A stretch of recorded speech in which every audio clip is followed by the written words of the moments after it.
Gusto nyo bang one-hit combo gamit si Gusion? Subukan nyo lang ang build ni Kurumi Tokisaki, ang top 1 global Gusion. At oo nga pala guys, live na ang M5 event sa TikTok at napakalaki ng pa-rewards nila. At kung gusto nyo sumali, i-click nyo lang ang button na ito. Para sa boots, ito ang pwede nyo gamitin. Tapos sa emblem naman, ang gamit niya ay Assassin na may Rapture, Wilderness Blessing, at Lethal Ignition. Ito rin ang 4 na tips and tricks na pwede nyo subukan kay Gusion.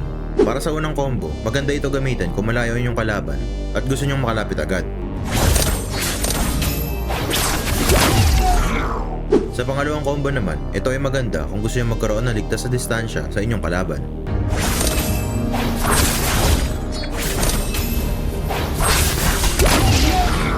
Pwede nyo rin gamitin ang first skill nyo sa jungle monsters para mapabilis ang inyong rotation. At kung nakikiller kayo ng buff, huwag kayong mahiyang gamitin ang ultimate nyo para mas mabilis makuha ito. Sa clutch naman, palagi nyo i-target lock ang marksman, mage o kalabang core kung hindi ito tank at iwasan nyo i-boost yung mga skill nyo sa mga tank dahil masasayang ito sa kanila at mas